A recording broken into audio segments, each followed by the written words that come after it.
ഉള്ളത്തിൽ ഭയമേറുക മൂലം വെള്ളത്തിൽ ചില ചാടിയൊളിച്ചു. വള്ളിക്കെട്ടുകൾ തോറും ചെന്നതിനുള്ളിൽ പുക്കിതു പല ജനമപ്പോൾ. മണ്ണിൽ പല പല കുഴിയുണ്ടാക്കി പൊണ്ണന്മാർ ചിലരവിടെ ഒളിച്ചു. കണ്ണുമടച്ചു പുതച്ചു കിടന്നൊരു വണ്ണമുറക്കവും അങ്ങു തുടങ്ങി. സ്റ്റഡി കോർണറിൻ്റെ പുതിയൊരു വീഡിയോയിലേക്ക് എല്ലാവർക്കും സ്വാഗതം. ഇന്ന് നമ്മൾ 2ാം ക്ലാസ്സിൻ്റെ പൂരം പൊടിപൂരം എന്ന പാഠഭാഗത്തിലെ വായിക്കാമെന്നുള്ള ഉത്സവത്തെക്കുറിച്ച് പറയുന്ന ഒരു ഭാഗമാണ് പഠിക്കാൻ പോകുന്നത്. ഉത്സവം കാണാൻ എല്ലാവർക്കും വളരെ ഇഷ്ടമാണ് അല്ലേ, ഉത്സവത്തിന് പോവാൻ അല്ലേ. അപ്പോൾ ഉത്സവത്തെക്കുറിച്ചുള്ള ഒരു കുഞ്ഞു ഭാഗമാണ് നമ്മൾ പഠിക്കാൻ പോകുന്നത്. ശ്രദ്ധയോടെ ഒന്ന് കഥ കേട്ടിരിക്കുക. ഓക്കെ, ഇടയ്ക്ക് ടീച്ചർ ക്വസ്റ്റ്യൻ ചോദിക്കുക, അപ്പോൾ ശ്രദ്ധയോടെ കഥ കേട്ടിരിക്കുക. അപ്പോൾ നമുക്ക് തുടങ്ങാം. ഓക്കെ, അതിനു മുന്നേ എല്ലാവരും ചാനലൊന്ന് സബ്സ്ക്രൈബ് ചെയ്യണം. ക്ലാസ് ഇഷ്ടപ്പെടുകയാണെങ്കിൽ ലൈക്കും ഷെയറും ഒക്കെ നിങ്ങളുടെ കമൻറ്റുകളൊക്കെ രേഖപ്പെടുത്തണം. ഓക്കെ, അപ്പം നമുക്ക് നേരെ ക്ലാസ്സിലേക്ക് പോവാം. ഉത്സവത്തിന് ആനയില്ല എന്നാണ് കേട്ടത്. ആനയില്ലാത്ത ഉത്സവമോ? അത് ഉത്സവമാകില്ല. ഓക്കെ, 2 കുട്ടികൾ തമ്മിലുള്ള സംഭാഷണമാണ്. ചിലപ്പോൾ സംഭാഷണയിൽ നിന്ന് എഴുതാൻ വരും കേട്ടോ. അപ്പോൾ ഹരിയും രാഖിയും തമ്മിലുള്ള ഒരു സംഭാഷണമാണ് നമ്മൾ ആദ്യം തന്നെ പഠിക്കുന്നത്. ഉത്സവത്തിന് ആനയില്ല എന്നാണ് കേട്ടത്. ആനയില്ലാത്ത ഉത്സവമോ? അത് ഉത്സവമാകില്ല. ഹരി പറഞ്ഞത് കേട്ടപ്പോൾ രാഖിയുടെ മറുപടി ഇതായിരുന്നു. അതായത് ഹരി പറഞ്ഞു ഉത്സവത്തിന് ആനയില്ല എന്നാണ് കേട്ടത്. അപ്പോൾ രാഖി പറഞ്ഞു ആനയില്ലാത്ത ഉത്സവമോ? അത് ഉത്സവമൊന്നും ആവൂല അല്ലേ, അങ്ങനെ പറഞ്ഞു രാഖി. അപ്പോൾ ഹരി ചോദിച്ചു, അതെന്താ രാഖി, ആനയില്ലാതെയും ഉത്സവം നടത്തിക്കൂടെ അല്ലേ? ഹരി ചോദിക്കുകയെന്ന്, ആനയില്ലാണ്ടും ഉത്സവം നടത്തിക്കൂടെ? മക്കൾ കണ്ടിട്ടുണ്ടോ? ഉത്സവത്തിന് ആന വന്നത് കണ്ടിട്ടുണ്ടോ ഇതുവരെ? ഓക്കെ, അപ്പോൾ ആനയുടെ അടുത്തൊക്കെ പോകുമ്പോൾ ശ്രദ്ധിക്കണം കേട്ടോ. അതൊരു വന്യമൃഗമാണ്. ശരിക്കും മനുഷ്യനതിനെ ഇണക്കി വളർത്തുന്നു എന്നേ ഉള്ളൂ. ചില സമയത്ത് അതിൻ്റെ വന്യമായ സ്വഭാവം അത് പുറത്തെടുത്തുനിന്ന് വരും. കേട്ടിട്ടില്ലേ ചില സ്ഥലത്ത് ആന ഇടഞ്ഞുവെന്ന്? ഓക്കെ, ഇത്രയും ചൂടിൽ പൊരി വെയിലത്ത് നമ്മൾ ഉത്സവത്തിനും മറ്റും ആനയെ കൊണ്ടുവരുന്ന സമയത്ത് നമ്മൾ അതിനെക്കുറിച്ചും കൂടെ ഒന്ന് ചിന്തിക്കണം അല്ലേ. അത് വളരെയധികം ചൂട് സഹിച്ച് വിയർത്തൊലിച്ച് അല്ലേ, നമുക്ക് തന്നെ ഒന്ന് ആലോചിച്ച് നോക്കിയാൽ നല്ല കുറച്ച് നേരം പൊരി വെയിലത്ത് നിന്ന് കഴിഞ്ഞാൽ നമ്മൾ വിയർത്തൊലിക്കും അല്ലേ. അപ്പോൾ അതുപോലെ തന്നെയല്ലേ ആ ജീവിയും, ഫുള്ള് കറുത്ത് ഇരുണ്ടൊരു ജീവി. അതിനെത്രമാത്രം ചൂട് താങ്ങാൻ പറ്റും മക്കളെ? പറ്റൂല. അപ്പോൾ അതിന് ദേഷ്യം വരൂലേ? അങ്ങനെയാണ് ചിലപ്പോൾ എന്ത് ചെയ്യുന്നത്, ആനകൾ ഇടയുന്നത്. ഓക്കെ, ആനകൾ കേട്ടിട്ടില്ലേ മക്കള്, ആനകൾ പാപ്പാന ചവിട്ടിക്കൊന്നു, അല്ലെങ്കിൽ ആന വിരണ്ടു. ഓക്കെ, വാഹനങ്ങൾ പിന്നെ മറിച്ചിട്ടു, ആൾക്കാരെ കുത്തി പരിക്കേൽപ്പിച്ചു, ഇങ്ങനെയൊക്കെ കേട്ടിട്ടില്ലേ? അപ്പം അതുകൊണ്ട് തന്നെ ആനയുള്ള ഉത്സവ സ്ഥലങ്ങളിൽ പോകുന്ന സമയത്ത് മക്കൾ ശ്രദ്ധിക്കണം നല്ലോണം. ഓക്കെ, ശ്രദ്ധയോടെ മാത്രമേ അങ്ങനെയുള്ള ഉത്സവ പറമ്പുകളിൽ പോയി നിൽക്കാൻ പറ്റുള്ളൂ. ഓക്കെ, നിൽക്കാൻ പാടുള്ളൂ. ടീച്ചർ പറഞ്ഞ് പേടിപ്പിക്കുന്നതല്ല കേട്ടോ, പക്ഷേ നമ്മൾ ശ്രദ്ധിക്കേണ്ട കാര്യമാണ്. അപ്പോൾ നമ്മളൊന്നുകൂടെ പറയുന്നു, ഉത്സവത്തിന് ആനയില്ല എന്നാണ് കേട്ടത്. ആനയില്ലാത്ത ഉത്സവമോ? അത് ഉത്സവമാകില്ല. ഹരി പറഞ്ഞത് കേട്ടപ്പോൾ രാഖിയുടെ മറുപടി ഇതായിരുന്നു. അതെന്താ രാഖി, ആനയില്ലാതെയും ഉത്സവം നടത്തിക്കൂടെ? മക്കൾ ഉത്സവ പറമ്പിൻ്റെ ചിത്രമൊക്കെ കണ്ടില്ലേ അവിടെ? ടെക്സ്റ്റ് ബുക്കിൽ കൊടുത്തിരിക്കുന്ന അതേ ചിത്രമാണ് കേട്ടോ. അപ്പോൾ ഹരി ചോദിച്ചു, അതെന്താ രാഖി, ആനയില്ലാതെയും ഉത്സവം നടത്തിക്കൂടെ? നടത്താം, പക്ഷേ ഉത്സവം കേമമാകണമെങ്കിൽ ആന വേണം. പക്ഷെ ഉത്സവം നല്ല രീതിയിൽ നടക്കണമെങ്കിൽ എന്ത് വേണം? നമ്മുടെ ആന വരണം അല്ലേ. പളപളാ തിളങ്ങുന്ന നെറ്റിപ്പട്ടവും കെട്ടി, നിറയെ തൊങ്ങല് തൂക്കിയ മുത്തുകുടയും ചൂടി, ചെവിയും വാലും താളത്തിൽ ആട്ടി ആട്ടി നിൽക്കുന്ന കൊമ്പനെ കാണുന്നത് തന്നെ നല്ല ചേലാണ്. അപ്പം രാഖിക്ക് എങ്ങനെയുള്ള കൊമ്പനാനേനെ ഇഷ്ടം അല്ലേ? അപ്പം ഉത്സവത്തിന് വരുന്ന കൊമ്പനാന എങ്ങനെ നിൽക്കുന്നതാ രാഖിക്ക് ഇഷ്ടം? പളപളാ തിളങ്ങുന്ന നെറ്റിപ്പട്ടവും കെട്ടി, നിറയെ തൊങ്ങല് തൂക്കിയ മുത്തുക്കുടയും ചൂടി, ചെവിയും വാലും താളത്തിൽ ആട്ടി ആട്ടി നിൽക്കുന്ന കൊമ്പനെ കാണുന്നത് തന്നെ നല്ല ചേലാണ്. ആര് പറഞ്ഞു? രാഖി പറഞ്ഞു. അപ്പോൾ ഹരി പറയാനേ, അതെ അതെ, നല്ല ചേലാണ്, കാണാൻ നല്ല ഭംഗിയൊക്കെ തന്നെയാണ്, സംശയമൊന്നുമില്ല. പക്ഷേ ചുട്ടുപഴുത്ത റോഡിലൂടെ നടന്ന് പാവത്തിൻ്റെ കാലിലെ തോല് പോയിട്ടുണ്ടാകും രാഖി. അല്ലേ? ഈ ചുട്ടുപഴുത്ത നല്ല വെയിലത്ത് ചൂട് കൊണ്ട് പൊരിഞ്ഞ വെയിലത്ത് കൂടി നടക്കുന്ന സമയത്ത്, റോഡിലൂടെ നടക്കുന്ന സമയത്ത് ആ പാവത്തിൻ്റെ കാലിൽ തോലൊക്കെ എന്തായിട്ടുണ്ടാവും? തേഞ്ഞു പോയിട്ടുണ്ടാവും. അത് കാട്ടിൽ ജീവിക്കുന്ന ഒരു ജീവിയാണ് അല്ലേ? അതിനെയാണ് നമ്മൾ ഇങ്ങോട്ട് നാട്ടിലേക്ക് കൊണ്ടുവന്ന് ഇത്തരത്തിലുള്ള ഉത്സവങ്ങളിലും മറ്റും പങ്കെടുപ്പിക്കുന്നത് അല്ലേ? കാട്ടിൽ ഇതുപോലത്തെ താറിട്ട റോഡാണോ? അല്ല, നല്ല വനത്തിൻ്റെ കുളിർമ അല്ലേ? അത് ഒരുപാട് മരങ്ങളുടെ കുളിർമയുള്ള സ്ഥലമാണ് കാട്. അപ്പോൾ അതുകൊണ്ട് തന്നെ അവിടെ ജീവിക്കുന്നതിന് അവർക്ക് പ്രശ്നമില്ല. അതേ സമയത്ത് നമ്മുടെ ഈ പൊരിഞ്ഞ റോട്ടിലൂടെ കൊണ്ടുവരുമ്പോൾ അവരുടെ അവസ്ഥ എന്താ? അവരുടെ കാലിൻ്റെ തോലൊക്കെ അങ്ങ് പോയിട്ടുണ്ടാവും അല്ലേ? അപ്പം രാഖി പറഞ്ഞു, അത് ശരിയാണ്. എന്നാലും ഒക്കെ ഒരു സംശയം, എന്നാലും ഉത്സവം കൊഴുപ്പിക്കാൻ ആന വേണ്ടേ എന്ന് രാഖി പറഞ്ഞു. ഹരിയും രാഖിയും കാത്തിരുന്ന ഉത്സവ ദിനമെത്തി. ഓക്കെ, അങ്ങനെ ഉത്സവത്തിൻ്റെ ദിവസം വന്നെത്തി. എന്തൊരാൾ തിരക്കാണ് ഉത്സവപ്പറമ്പിൽ. ഭയങ്കര തിരക്കാന്ന് മക്കളെ. ഒരുപാട് ആൾക്കാർ വന്നിട്ടുണ്ട് ഉത്സവം കാണാൻ വേണ്ടിയിട്ട്. പൂഴി വാരിയിട്ടാൽ താഴെ വീഴില്ല. അതൊരു പ്രയോഗമാണ്, ഒരു പഴഞ്ചൊല്ലാണ്. അതായത് പൂഴി വാരിയിട്ടാൽ താഴെ വീഴില്ല, ഒരു ശൈലിയാണ് കേട്ടോ. അത് പഴഞ്ചൊല്ലെന്ന് പറയാൻ പറ്റില്ല, ഒരു ശൈലിയാണ്. ഓക്കെ, പൂഴി വാരിയിട്ടാൽ താഴെ വീഴില്ല എന്ന് പറഞ്ഞു കഴിഞ്ഞാൽ അതിനർത്ഥം എന്താ? അത്രയും തിരക്കാണ്. നിങ്ങൾ ഒരു മണ്ണ് വാരിയിട്ട് അത് താഴെ എത്താനുള്ള സ്ഥലം അവിടെ ഇല്ല. ഓക്കെ, അതാണ് ആ പ്രയോഗത്തിനർത്ഥം. വാദ്യക്കാരും മേളക്കാരും കൊട്ടിത്തിമിർക്കുകയാണ്. ചെണ്ട ഇങ്ങനെ പട പട പട പട കൊട്ടേന്ന്. നിരയായി പലതരം കച്ചവടങ്ങൾ. ഓക്കെ, ഒരുപാട് കച്ചവടക്കാർ വന്നിട്ടുണ്ട്. പാവകളും പീപ്പികളും ബലൂണുകളും മറ്റുമായി ഒരുപാട് കച്ചവടക്കാർ വന്നിട്ടുണ്ട്. നിങ്ങൾക്ക് ഇഷ്ടം അത് കാണാനല്ലേ? ഉത്സവത്തിന് നിങ്ങൾ പോകുന്നത് തന്നെ കച്ചവടശാലകൾ കാണാനല്ലേ? അച്ഛനെയും അമ്മേനെയും സോപ്പിട്ടിട്ട് എന്തൊക്കെയോ വാങ്ങിപ്പിക്കാനല്ലേ? ആണല്ലോ.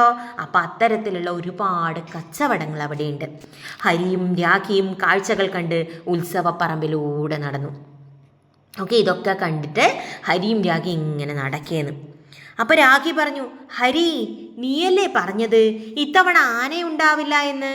അങ്ങോട്ട് നോക്ക്, കണ്ടില്ലേ കൊമ്പൻ നിൽക്കുന്നത്? നോക്ക്, അങ്ങതാ ഒരു കൊമ്പനാന നിൽക്കുന്നു. രാഖി ചൂണ്ടിക്കാണിച്ച ഭാഗത്തേക്ക് ഹരി നോക്കി. രാഖി കാണിച്ചു കൊടുത്തതാ ആടെ ഏതാ നിൽക്കുന്നത്? ഒരു കൊമ്പനാന. അങ്ങോട്ടേക്ക് ഹരി നോക്കി. ശരിയാണല്ലോ, വമ്പനൊരു കൊമ്പൻ. ഹമ്പടാ, ഇവനൊരു വമ്പനായ കൊമ്പൻ തന്നെ അല്ലേ? വലിയൊരു കൊമ്പനാന നിൽക്കുന്നുണ്ട്. അവർ കൊമ്പൻ്റെ അടുത്തേക്ക് ഓടി. കൊമ്പനാൻ്റെ അടുത്തേക്ക് ഓടിപ്പോയി.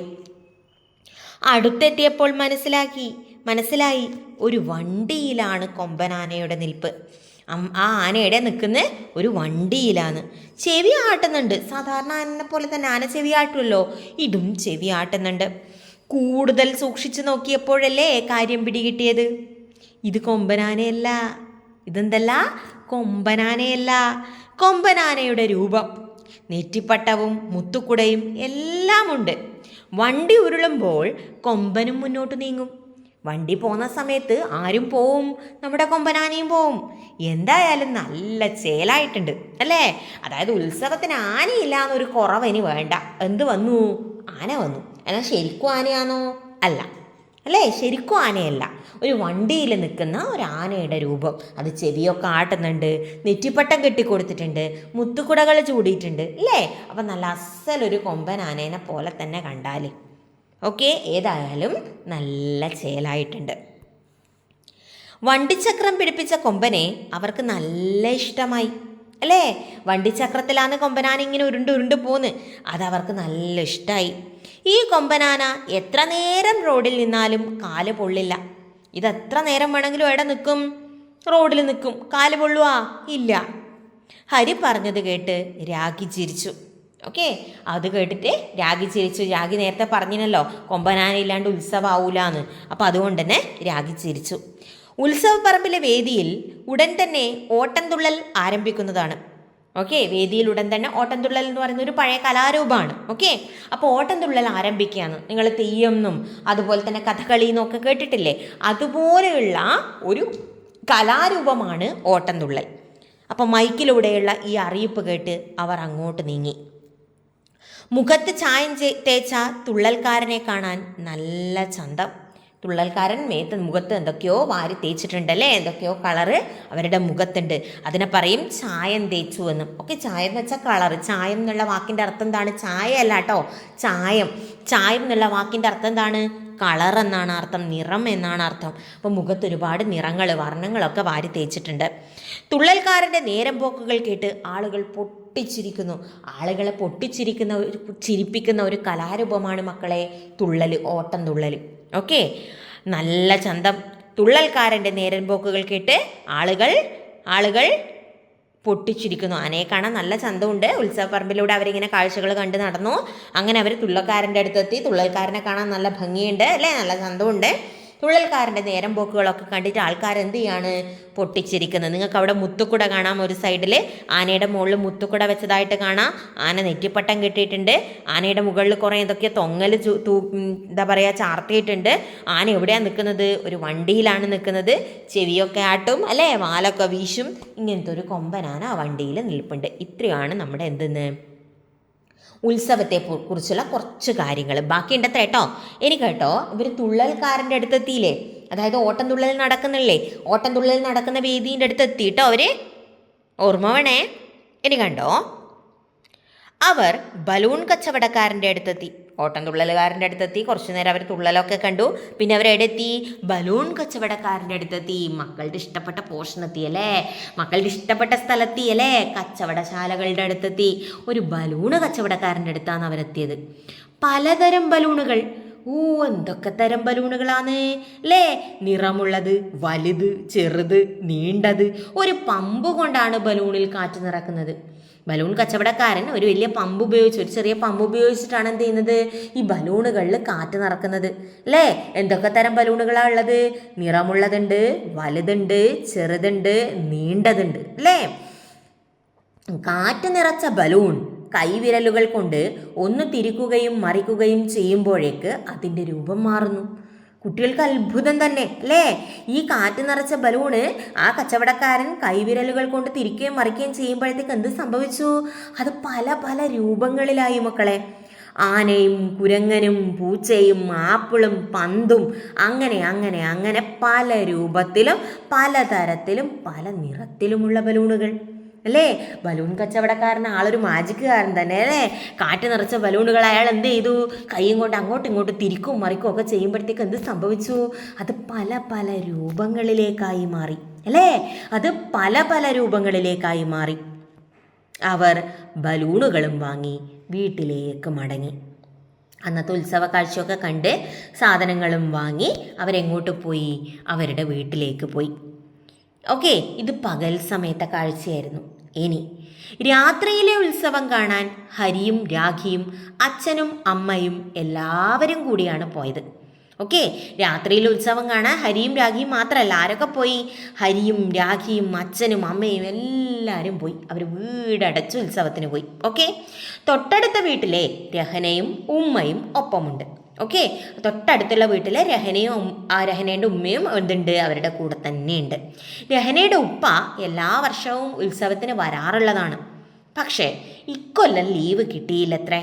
ഇത്തവണ അദ്ദേഹത്തിന് ലീവ് കിട്ടിയില്ല. അതുകൊണ്ട് തന്നെ ഉത്സവത്തിന് വരാൻ വേണ്ടി പറ്റിയില്ല. ഉത്സവപ്പറമ്പിൽ എത്തിയപ്പോഴാണ് മേഘ്നയെയും ഡെയ്സിയെയും കണ്ടത്. ഉത്സവപ്പറമ്പിൽ ഹരിയും രാഖിയും ഒക്കെ എത്തിയപ്പോഴത്തേക്ക് അവരാരെയും കൂടെ കണ്ടു? അവരുടെ ഫ്രണ്ട്സായിട്ടുള്ള മേഘ്നയെയും ഡെയ്സിയെയും കണ്ടു. നിറയെ കളർ ബൾബുകൾ ഇട്ടിട്ടുണ്ട്. രാത്രിയല്ലേ, നല്ല ലൈറ്റ് വേണ്ടേ. അപ്പം അതിന് വേണ്ടിയിട്ട് എന്ത് ചെയ്തിട്ടുണ്ട്? നിറയെ കളർ ബൾബുകൾ ഇട്ടിട്ടുണ്ട് അല്ലേ. നിറയെ കളർ ബൾബുകൾ, നക്ഷത്രങ്ങൾ താഴേക്കിറങ്ങി വന്നതുപോലെ. അത് ചോദിക്കൂട്ടോ, കളർ ബൾബുകൾ എങ്ങനെയാണ് ഉള്ളത്? കാണുമ്പോൾ അവർക്ക് എന്താ തോന്നിയത്? നക്ഷത്രങ്ങൾ താഴേക്കിറങ്ങി വന്നതുപോലെ ഉണ്ടല്ലേ. യെസ്, നക്ഷത്രങ്ങൾ താഴേക്കിറങ്ങി വന്നതുപോലെ. അപ്പോൾ രാഖി പറഞ്ഞു, പകൽ കണ്ടതിനേക്കാൾ ചന്തമായിട്ടുണ്ട് ഉത്സവപ്പറമ്പ് അല്ലേ ഹരി അല്ലേ. പകൽ നമ്മൾ വന്നു, നമ്മളെന്തൊക്കെയോ സാധനമൊക്കെ വാങ്ങി വീട്ടിൽ പോയി. അന്നേരം അത് കണ്ടതിനേക്കാൾ നല്ല ഭംഗി ഇപ്പോഴാണല്ലോ അല്ലേ, അല്ലേ ഹരി എന്ന് ഹരിയോട് ചോദിച്ചു. കാഴ്ചകൾ കണ്ട് രാഖി കണ്ണുമിഴിച്ചു. രാഖിക്ക് ഈ കാഴ്ചകളൊക്കെ കണ്ടിട്ട് വളരെയധികം സന്തോഷമായി. അങ്ങനെ അത്ഭുതപ്പെട്ട് നോക്കിയിരിക്കുകയെന്ന്. മനസ്സിലായോ? ഇനി നമുക്ക് പഠിക്കാനുള്ളത് ഓട്ടംതുള്ളലാണ്. ഓട്ടംതുള്ളലിനെ കുറിച്ചുള്ള ഒരു പാട്ട്, പിന്നെ ഒരു ചെറിയ ഉത്സവപ്പിറ്റ് എന്നുള്ള ചെറിയൊരു സംഭവം. ഇത്രയായാൽ നമ്മുടെ പാഠം കഴിഞ്ഞു കേട്ടോ. നമുക്കതും കൂടി ഇതിൻ്റെ കൂടെ കുറച്ച് വീഡിയോൻ്റെ നീളം കൂടി പോവും. പക്ഷെ എന്നാലും മക്കളൊന്ന് കാണുക കേട്ടോ. അപ്പോൾ ഇനി പഠിക്കാനുള്ളത് ഒരു തുള്ളൽ പാട്ടാണ്. ഓക്കെ, നമ്മുടെ കുഞ്ചൻ നമ്പ്യാരാണ് തുള്ളൽ പ്രസ്ഥാനത്തിൻ്റെ ഉപജ്ഞാതാവ്. ഓക്കെ, അതായത് തുള്ളൽ പ്രസ്ഥാനം കൊണ്ടുവന്ന വ്യക്തിയാണ് കുഞ്ചൻ നമ്പ്യാർ. അപ്പോൾ അദ്ദേഹം എഴുതിയ ഒരു തുള്ളൽ പാട്ടാണ് നമ്മളിവിടെ പഠിക്കാൻ പോകുന്നത് കേട്ടോ. കേട്ടോ, ഉള്ളത്തിൽ ഭയമേറുക മൂലം വെള്ളത്തിൽ ചിലർ ചാടിയൊളിച്ചു. അതുകൂടെ പാടിയ ടീച്ചറെ കൂടെ തന്നെ പാടിക്കോ. ഉള്ളത്തിൽ ഭയമേറുക മൂലം വെള്ളത്തിൽ ചിലർ ചാടിയൊളിച്ചു, വള്ളിക്കെട്ടുകൾ തോറും ചെന്നതിനുള്ളിൽ പൊക്കിതു പരജനമപ്പോൾ. അതായത് ഉള്ളിൽ ഭയമേറുന്നത് മൂലം വെള്ളത്തിലെല്ലാം ചിലർ ചാടി ഒളിച്ചു അല്ലേ. വള്ളിക്കെട്ടുകൾ തോറും ചെന്നതിനുള്ളിൽ പൊക്കിതു പലജനം അപ്പോൾ. പേടിച്ചിട്ട് ആൾക്കാർ ആടിയിടിയും വള്ളിക്കെട്ടുകൾക്കുള്ളിലും അവിടെ ഇവിടെയൊക്കെ പോയി എന്ത് ചെയ്തു, ഒളിച്ചു. ഓക്കെ, ഒരു തുള്ളൽ കവിതയാണ് നമ്മൾ പഠിക്കുന്നത്. അപ്പോൾ ആ തുള്ളലിൻ്റെ രീതിയിൽ തന്നെ നമ്മൾ പഠിക്കണം. അപ്പോൾ ടീച്ചർ പാടുന്നത് പോലെ മക്കൾ കൂടെ പാടണം കേട്ടോ. ഒന്നുകൂടെ പാടാം നമുക്ക്, കൂടിക്കോ. ഉള്ളത്തിൽ ഭയമേറുക മൂലം വെള്ളത്തിൽ ചിലർ ചാടിയൊളിച്ചു, വള്ളിക്കെട്ടുകൾ തോറും ചെന്നതിനുള്ളിൽ പൊക്കിതു പലജനമപ്പോൾ. മണ്ണിൽ പല പല കുഴിയുണ്ടാക്കി പൊണ്ണന്മാർ ചിലരവിടെ ഒളിച്ചു, കണ്ണുമടച്ചു പുതച്ചു കിടന്നൊരു വണ്ണമുറക്കവും അങ്ങു തുടങ്ങി. അതായത് ആൾക്കാർ ചിലർ പേടിച്ചിട്ട് ഓടുന്നതും പല സ്ഥലത്ത് ഒളിക്കുന്നതുമായിട്ടുള്ള ഒരു കാഴ്ചയാണ് അവിടെ വർണ്ണിക്കുന്നത്. നമുക്കൊന്നുകൂടെ പാടാം. ഉള്ളത്തിൽ, ഉള്ളെന്ന് വെച്ചാൽ മനസ്സിൻ്റെ ഉള്ളിൽ കേട്ടോ. അതായത് നമുക്ക് പെടുത്തത് പേടിയാവൂലേ, ഉള്ളിലല്ലേ നമുക്ക് പേടി തോന്നുക, അത് തന്നെയാണ് പറയുന്നത് കേട്ടോ. ഉള്ളത്തിൽ ഭയമേറുക മൂലം വെള്ളത്തിൽ ചിലർ ചാടിയൊളിച്ചു, കുറേ പേര് വെള്ളത്തിൽ തുള്ളി, വള്ളിക്കെട്ടുകൾ തോറും ചെന്നതിനുള്ളിൽ പൊക്കിതു പലജനം അപ്പോൾ. കുറേ ആൾക്കാർ വള്ളിക്കെട്ടുകൾക്കുള്ളിലേക്ക് ഒളിച്ചു. മണ്ണിൽ പല പല കുഴിയുണ്ടാക്കി പൊണ്ണന്മാർ ചിലരവിടെ ഒളിച്ചു. ചിലരെന്ത് ചെയ്തു, ആ മണ്ണിൻ്റെ ഉള്ളിൽ കുറേ കുഴി ഉണ്ടാക്കിയിട്ട് കുഴി കുത്തിയിട്ട് അതിൻ്റെ ഉള്ളിൽ കയറിയിരുന്നു അല്ലേ. കണ്ണുമടച്ചു പുതച്ചു കിടന്നൊരു വണ്ണമുറക്കവും അങ്ങു തുടങ്ങി. ചില ആൾക്കാരെന്ത് ചെയ്തു, കണ്ണു അടച്ച് പുതച്ച് കിടന്നിട്ട് ഉറങ്ങുന്ന പോലെ നടിച്ചു അല്ലേ, ഉറങ്ങാൻ തുടങ്ങി. ഇതാണ് നമ്മുടെ പാട്ട്. ഒന്നുകൂടെ പാടണ്ടല്ലോ ഇനി, മക്കൾക്ക് മനസ്സിലായില്ലേ? പാടണോ? കേൾക്കാൻ നല്ല രസമുണ്ടല്ലേ. നമുക്ക് ഒന്നുകൂടെ പാടിയാലോ? മക്കളും പാടണേ. ഉള്ളത്തിൽ ഭയമേറുക മൂലം വെള്ളത്തിൽ ചിലർ ചാടിയൊളിച്ചു, വള്ളിക്കെട്ടുകൾ തോറും ചെന്നതിനുള്ളിൽ പൊക്കിതു പലജനമപ്പോൾ. മണ്ണിൽ പല പല കുഴിയുണ്ടാക്കി പൊണ്ണന്മാർ ചിലരവിടെ ഒളിച്ചു, കണ്ണുമടച്ചു പുതച്ചു കിടന്നൊരു വണ്ണമുറക്കവും അങ്ങു തുടങ്ങി. മനസ്സിലായല്ലോ? ഓക്കെ, അപ്പോൾ ഇതാണ് നമ്മുടെ തുള്ളൽ കവിത. എഴുതിയത് ആരാണ്? കുഞ്ചൻ നമ്പ്യാരാണ്. തുള്ളൽ പ്രസ്ഥാനത്തിൻ്റെ ഉപജ്ഞാതാവ് തന്നെ ആരാണ്? കുഞ്ചൻ നമ്പ്യാരാണ്. ഇനി ഉത്സവം കഴിഞ്ഞു. ഉത്സവ പിറ്റേന്നത്തെ ഒരു കാഴ്ചയാണ് പറയുന്നത്. സ്കൂളിൽ പോകുന്ന വഴി അവർ ഉത്സവ പറമ്പിലേക്ക് നോക്കി. ആളും ആരവുമില്ല. ആൾക്കാരെല്ലാം ഒഴിഞ്ഞു. ഉത്സവപ്പറമ്പെല്ലാം കാലിയായി. പറമ്പ് മുഴുവൻ അലങ്കോലമായി കിടക്കുന്നു. പറമ്പ് മുഴുവൻ അതും ഇതും നിറഞ്ഞിട്ടാണ് ഉള്ളത്. വേസ്റ്റ് മെറ്റീരിയൽസ് നിറഞ്ഞിട്ടാണ് ഉള്ളത്. പ്ലാസ്റ്റിക് കവറുകളും വർണ്ണക്കടലാസുകളും ചിതറിക്കിടക്കുന്നു അല്ലേ. എല്ലാ വേസ്റ്റും അവിടെയും ഇവിടെയും ചിതറിക്കിടക്കുന്നു. മാലിന്യങ്ങൾ വലിച്ചെറിയരുത് എന്ന ബോർഡിന് മുമ്പിൽ അവർ നിന്നു. ആ കുട്ടികൾ അവിടെ നിന്നോ ഒരു ബോർഡ് അവിടെ വെച്ചിട്ടുണ്ട്. മക്കൾ മുന്നേ പഠിച്ചിട്ടുണ്ട്, മാലിന്യങ്ങൾ വലിച്ചെറിയരുതേ, അവ രോഗങ്ങളായി തിരിച്ചു വരുന്നൊക്കെ നമ്മൾ പഠിച്ചിട്ടുണ്ടല്ലേ. അപ്പോൾ അത്തരത്തിൽ മാലിന്യങ്ങൾ വലിച്ചെറിയരുത് എന്ന ബോർഡിന് മുന്നിൽ അവർ നിന്നു. ചൂലും കുട്ടയുമായി ഒരു സംഘം ആളുകൾ വന്ന് അവിടമാകെ വൃത്തിയാക്കി തുടങ്ങി. കുറേ പേര് വന്ന് എന്ത് ചെയ്യാൻ തുടങ്ങി? അവിടെ വൃത്തിയാക്കാൻ തുടങ്ങി. പ്രത്യേകം തയ്യാറാക്കിയ കുട്ടകളിൽ അവർ മാലിന്യങ്ങളിട്ടു. ആ മാലിന്യങ്ങളെല്ലാം അവർ തരംതിരിച്ച് പ്രത്യേകം കുട്ടകളിലേക്ക് മാറ്റി. എത്ര വേഗമാണ് ഉത്സവപ്പറമ്പ് വൃത്തിയായത് അല്ലേ. ഒരു പരിപാടി കഴിഞ്ഞ, ഒരു കല്യാണം കഴിഞ്ഞ, ഒരു ഉത്സവം കഴിഞ്ഞ എത്ര വേസ്റ്റുകളാണ് മക്കളെ ഉണ്ടാവുന്നത് അല്ലേ. ആ വേസ്റ്റുകൾ നമ്മൾ എന്ത് ചെയ്യണം? കൃത്യമായി സംസ്കരിക്കണം. അവിടെയും ഇവിടെയും വലിച്ചെറിയരുത്. ഓക്കെ, ഇനി നിങ്ങൾ എടുക്കേണ്ട പ്രതിജ്ഞയാണിത്. ചെറുതോ വലുതോ ആയ ഒരു പാഴ്വസ്തുവും ഞാൻ വലിച്ചെറിയില്ല. പറഞ്ഞോ, കൈ നീട്ടി പിടിച്ചോ. സ്കൂളിൽ പ്രതിജ്ഞ ചൊല്ലാറില്ലേ, അതുപോലെ കൈ നീട്ടി പിടിച്ച് ടീച്ചർ പറയുന്നതിൻ്റെ കൂടെ പറയണേ. ചെറുതോ വലുതോ ആയ, പറഞ്ഞോളൂ, ചെറുതോ വലുതോ ആയ ഒരു പാഴ്വസ്തുവും ഞാൻ വലിച്ചെറിയില്ല. ഞാൻ വലിച്ചെറിയില്ല. നിരോധിത പ്ലാസ്റ്റിക് വസ്തുക്കളൊന്നും പറയൂ, നിരോധിത പ്ലാസ്റ്റിക് വസ്തുക്കളൊന്നും ഉപയോഗിക്കുകയുമില്ല. ശുചിത്വത്തിനായി കൈക്കൊള്ളുന്ന എല്ലാ നടപടികളോടും ഞാൻ പൂർണ്ണമായും സഹകരിക്കും.